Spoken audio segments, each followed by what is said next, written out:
Hollywood, are you paying attention? Hollywood, do you care?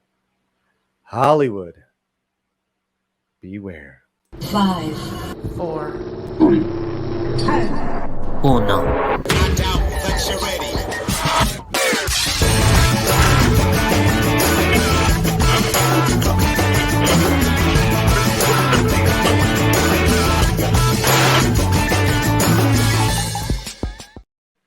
Polly back here on the Latino Slant. Thanks for checking us out. If you care to check more of us out, hit our merchandise page right here so you can get cool, in that corner is the Luchador spinning logo. We have a t-shirt of that. We have a t-shirt of that and more. Discounts too if you're a member of the channel. It is one of many ways that you can support us, from super thanks to super chats to checking out our merchandise. That's how we keep this going, called the Latino Slant. All right, so pay attention. Whether you're from the States, Mexico, Latin America, or India, Hollywood is on notice. Oh man, so what we're going to do in this video is really simple. I'm going to read this story from The Atlantic, and I am going to stop and go and comment. I usually keep my comments and my opinions to the end. I want you to watch this whole video, but I will stop and go and talk to you and give you my thoughts. So all along the way, I hope you guys are commenting as well. From The Atlantic, and this is huge because the world has RRR mania, RRR fever. It is considered now the greatest action film of the year. I would say at least the last decade, probably since Return of the King or maybe Gladiator. But The Atlantic wrote this incredible story that needs some attention. So here we go. The Indian action blockbuster that should make Hollywood jealous. RRR is a heroic epic we've been waiting for, one that's not afraid of its own extravagance. And this is by David Sims. And there is one of our leads, Ram Charan, in his Indian British garb, circa 1920s. The story starts. I can think of only 2 action films from the past decade that involved a stunt in which an actor throws an entire motorcycle at someone. The first is the 2015 Marvel sequel, Avengers: Age of Ultron. Captain America, played by Chris Evans, battling bad guys in a snowy forest, does a flip with his bike and flings it at an armored tank. But the moment is brushed off. Cap mutters in an unrelated joke, and his wild accomplishment is immediately undercut, an eye-rolling punctuation to a busy but washed-out combat set piece. The other movie to feature two-wheelers and handheld weapons is the Indian epic RRR, a box office phenomenon that's become one of the highest grossers in the country's history. I think it's at number 3. In the final act, the rebel hero, Komaram Beam, we say Beam, played by NRT Jr., confronted with a motorcycle vrooming toward him, stops it in its tracks with a kick, grabs it by the front wheel, and uses it to demolish opponents, swinging it around like a very unwieldy sword. The feat is ridiculous, but it's also utterly glorious, rendered in ultra slow motion, set to booming, jubilant music. And yeah, that is one of many highlights I want to say in this film that, as you know, this channel just got behind a couple months ago, and we're now just so happy to see bigger channels taking notice and a bigger audience taking notice of this gem, of this film. Okay, let us continue. RRR, written and directed by S.S. Rajamoul, is more than 3 hours long, and its runtime is bursting with moments like this, aggressive spectacles that are given enough room and emphasis to let the audience revel in them. Beam is introduced with a training montage in the forest that sees him battle a tiger and a wolf. Later on, in one of his most preposterous attacks on nefarious colonial Brits, he mounts a truck filled with animals and crashes it into a gated forest, then leaps out. So we will change the banner now, and we will say spoilers. So if you haven't seen RRR, we're talking spoilers in the article from The Atlantic. The visual is heroic nonsense. Sure, but it's also stirring maximalist poetry, the kind of sincere triumphalism that feels absent from pure Hollywood blockbusters. Why is that? Why is that? And why is a moment like Captain America doing the same thing eye rolled and just belittled after he does it, after he does an incredible feat? RRR in English stands for Rise, Roar, Revolt. Is possibly the most expensive Indian film ever made, with a budget equivalent to $72 million. It is a product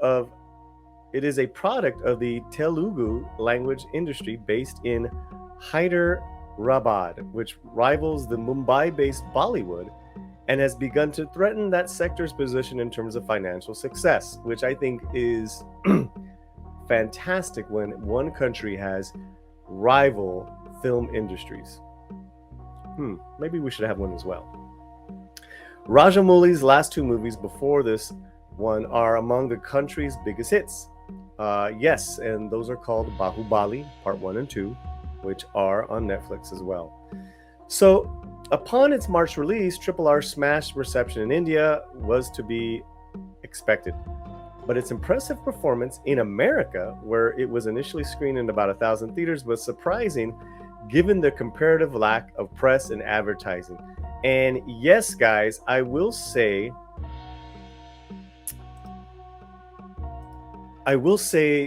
that if I didn't get to that first theatrical run, which I did, the only reason why I got to it is because Chris Gore, Film Threat, just was so behind this from day one, from this initial run. I've since then seen it again in the theater, and it seems now almost every week they're finding new screens to air this, to screen this. So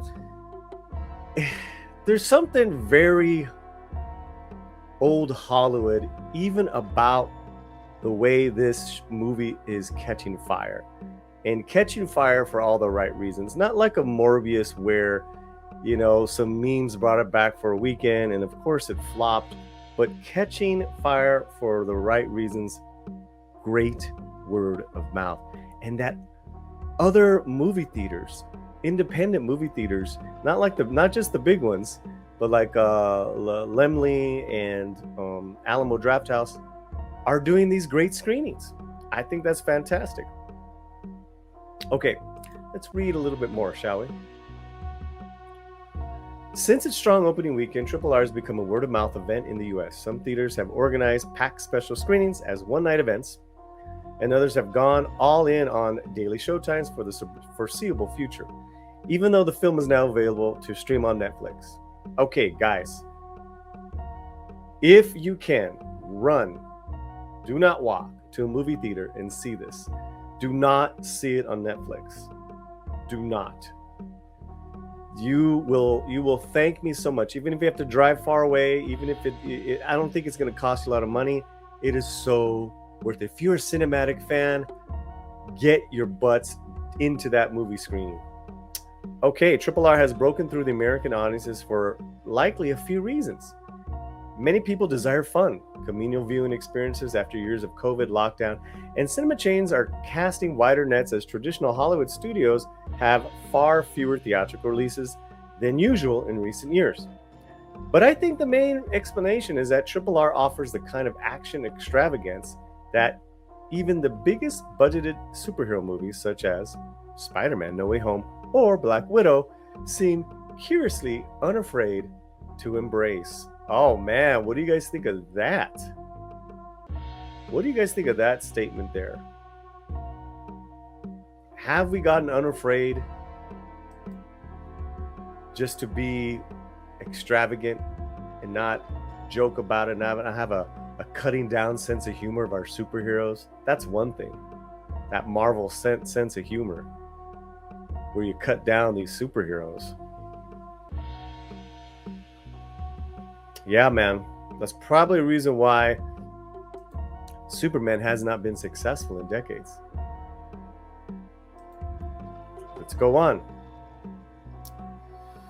RRR is decidedly less cautious. Even a single-fired bullet will sometimes get its own slow-motion star treatment as it blasts gratefully through the air toward a particular evildoer. No self-aware jokes are let loose to undermine the melodrama, and while most of RRR's many action scenes are overwhelming in scale, they also all manage to feel thematically different. The tale follows two freedom fighters, both loosely based on real-life figures from the early 20th century Indian history, though the script is entirely fictitious.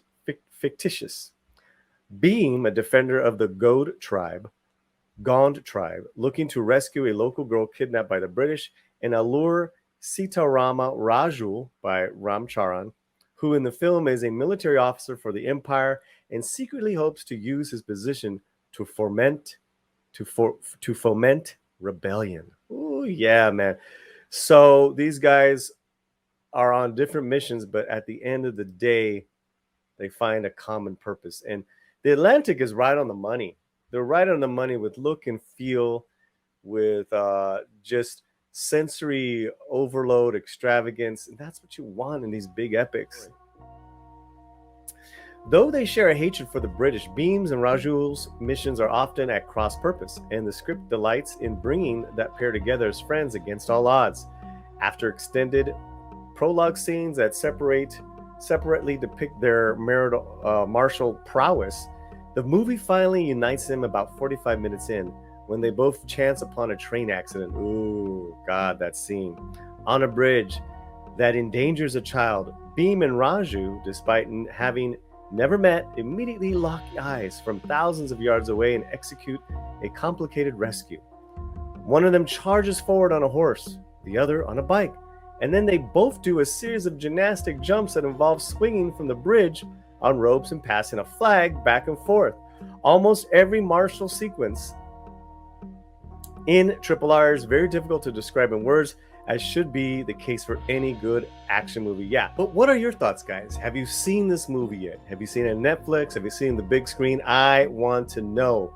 The Atlantic is doing this huge story, and this is big news for India's filmmaking industry, and Hollywood is being put on notice because Hollywood can't do movies like this. They can't. I mean, they can, but they're just handcuffed by social and political agendas that won't let them. All right, here we go. After all this, the boys rescued. Beam and Raju's friendship is forged, and the film's title finally flashes on the screen in full, as if Rajamouli is just now acknowledging that he's earned the audience's attention for the rest of the adventure ahead. Montages follow of the leads palling around, along with a masterful dance-off, multiple romances, plenty of tense fight scenes, and lots of lip-curling villainy from the occupying Brits. The thrill of RRR is not the density of its story, though it's the exuberance of it. And that's great, because it's not an incredibly difficult or dense story.